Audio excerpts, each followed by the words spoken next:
Hey everybody, and welcome back to another episode of Do It Yourself with DarknDorky, a game in real life special just for you because we're cheap and we like to play games. So you may be asking yourself, what exactly is this here? What is this channel? What is this show? Well, here on Do It Yourself with DarknDorky, we want to show you how to TTRPG for cheap so you can save your money for more important things in life. Like food, friends, love, or a better cameraman. Ugh, like, what in the name of Lovecraft is this garbage? Anyways, today we're going to show you how to make some little rocks and boulders and cliffsides for your TTRPG setup for cheap using stuff from your local dollar store. Because this stuff ain't cheap if you want to buy it. Like, look at that! Ugh! Ugh! Jeez, it's so expensive! It's rocks! Like, dude, they're just a bunch of rocks! Now, of course, you could just go out into good old nature and pick up a couple little rocks and boulders from out there, but that can end up weighing down your TTRPG stuff, and if you keep all your stuff in a bin or in a drawer, that can definitely damage your miniatures if you keep them in the same spot. And we don't want to do that.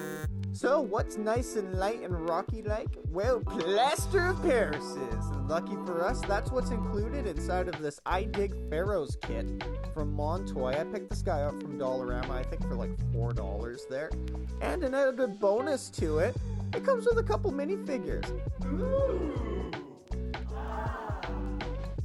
So other than the I Dig Pharaohs kit, you're also going to have to grab some acrylic latex craft paint and some latex white glue. I'll show the colors of paint that I personally use for the different terrain types up on the screen here if you want to pause the video and copy them down.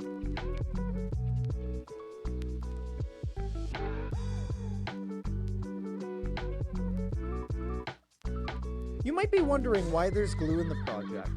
Well, we're going to mix the glue into the paint to help it adhere to and seal the plaster of Paris because it's very dusty and the paint doesn't really want to stick to the plaster without it anyways. And it makes the end product more durable, so why not?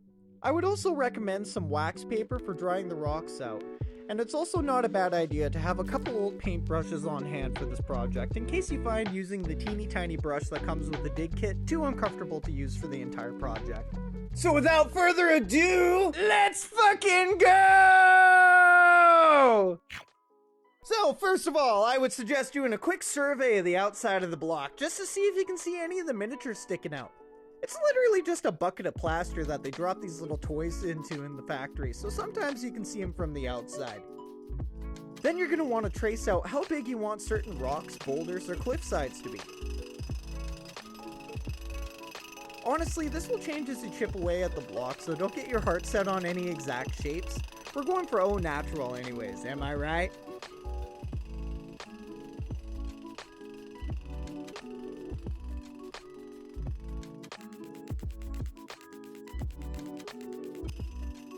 As you separate the chunks of plaster, I would begin to sort your rocks out into your different sizes of large, medium, and small rocks.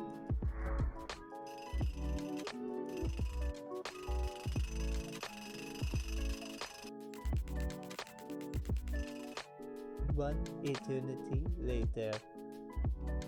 Continue chiseling and chipping away until you expose the minis.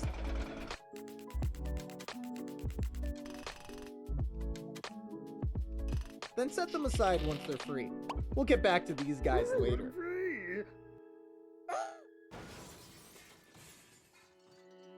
Now that we're done chipping out the miniatures, let's give them a little bath, shall we?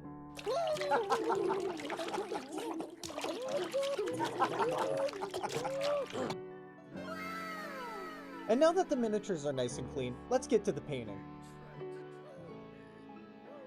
Alright, like my new backdrop? So here's that aforementioned teeny weeny brush that surprisingly I'm going to try to use for the entire project. You're going to want to use something to wash your brush in, of course, and seeing as I can't find or afford anything better to use, I'm going to use this fancy ass candy dish I found laying around. And you know what? Why not reduce, reuse, recycle? So I'm just going to devour this delicious chocolate here and use the wrapper to mix our paint glue crap in. And I'll just quickly clean the candy off the desk here. 1 sec. Go on, get. Go on, get. Gotta make room for my rocks. Now let's gather our paints and stuff. Grab your glue regardless of what color scheme you're going for. You are also going to want to get your white, black, and brown paints ready. Now we dump the glue! Well, not dump, but I mean squeeze out a healthy portion, of course. And we're just gonna squeeze and squeeze and squeeze. I'd say that your mix should be at least 30 to 50% glue. And keep in mind that we're going to use the glue as part of our white tinting as well. Now, I'm personally painting up some Arctic terrain for my campaign. But as I said before, you do you. So I'm gonna use that nice hazy purple. There's the black, silver, and my own homemade brown. So go buy your own or mix your own. I'm also going to use some baby blue glitter glue for my project because I couldn't find any of my blue paint anywhere. But the glitter should add to that Arctic sparkle and sheen. Anyways, we're going to pump in a healthy portion of baby blue on top of the white glue. A fair dollop of hazy purple.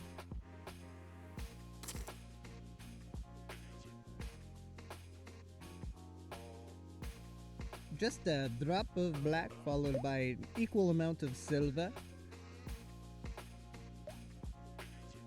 All followed by a healthy dumping of good old brown. Then give her a good old mixin'. Make sure that the glue paint mix is fully mixed together into this beautifully gray, brown, blue, purple rock color, which surprisingly should be a fantastic base for my Arctic terrain.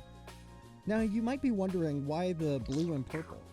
Well, just trust the process, damn it. Nah, just kidding. Since the purple and the blue are cold colors, they will help push that Arctic aesthetic for my project. The purple isn't going to be in the top coats, which there's going to be like a bajillion of, so just be prepared to see some blinding white snowy terrain by the end of this.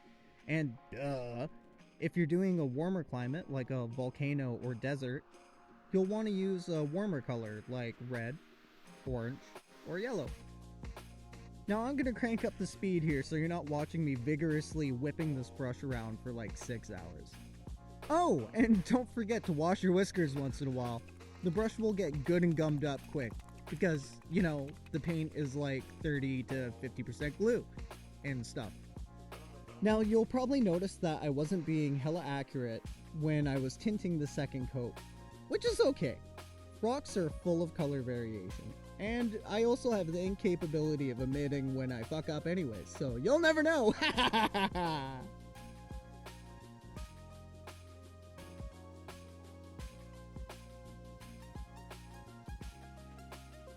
Alright! Now I'm just gonna leave these stones here to dry out.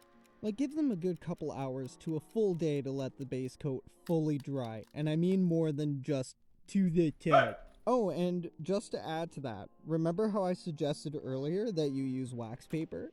Well, that's because the paint has a lot of glue in it. And as you see here, I have to rip my rocks off of the table one by one because I literally glued them down with the paint, quote unquote. Oh, and pro tip, I highly recommend that you cover whatever you've been using to mix your paint with plastic or plastic baggie or something like that in between coats while you let your rocks dry to both save on paint and so you can use it again for your future coats.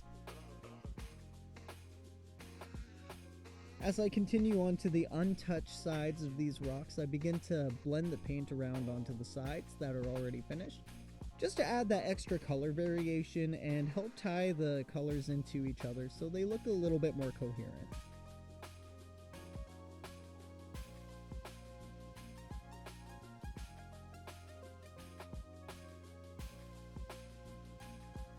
Alrighty, now it's time to start lightening up the coats.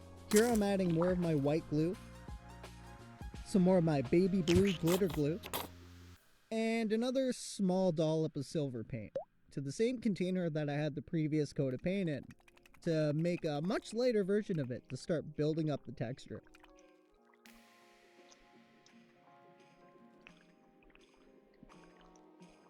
Now this time we're going in with much lighter coats than before.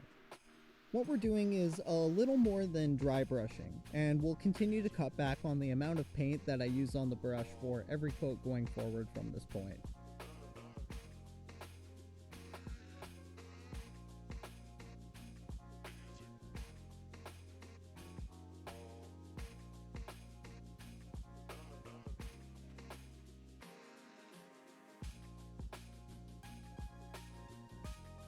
And don't forget to wash your whiskers. Now I'm adding a whole buttload of white to the base gray, a little more silver paint, and my baby blue glitter glue. And mix, mix, mix, mix, mix.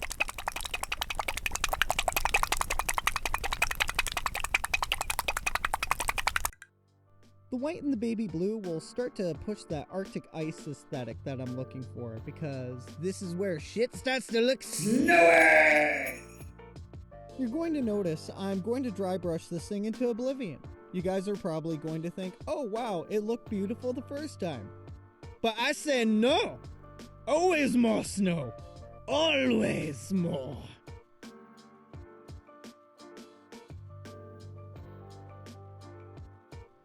At this point, I had to outsource my placemat as a means of mixing more paint. As you can see, I've been dry brushing some more of my baby blue glitter glue and then finishing it off with another dry brush of white paint to make the transition between the blue and the white seem a little more natural. Like, we only want some of the blue to show through, not all of it.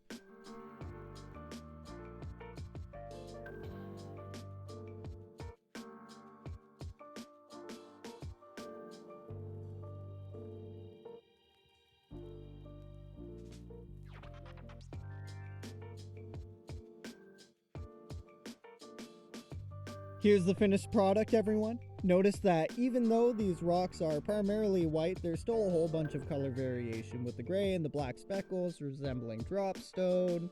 I kept the smaller ones blue. Is that a word? Whatever. More blue than the larger rocks. Just because I figured the smaller chunks of ice, they would probably look a little bit better or a little more natural with that icy blue highlights. Personally, I'm pretty happy with the way these turned out. When I looked at them, I definitely think snow. That's for sure. And here's some grassy or jungle terrain that I previously made. And some better examples of the pebbles that you can make. And the big kind of cliffsides that you can make out of these I Dig Pharaoh kits. Assuming that you keep the plaster chunks large enough, or if you don't really care about the miniatures and you're more in it just for the terrain.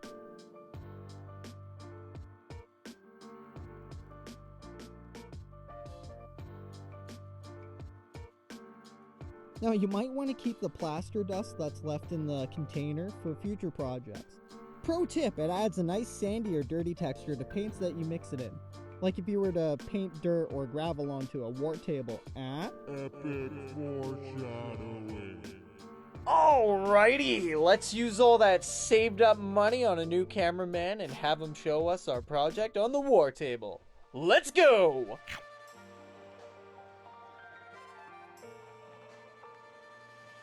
And we would love to hear back from you, the viewers, like all 10 of you.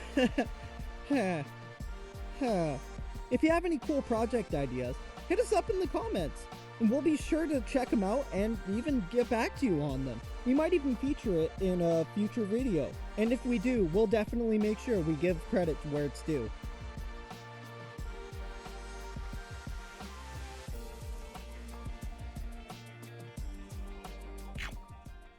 Thanks for watching this week's episode, everybody. If you like what you saw, please like, subscribe, and hit the little bell for notifications when we come out with new content. And that's all, folks! Nom nom nom nom nom nom!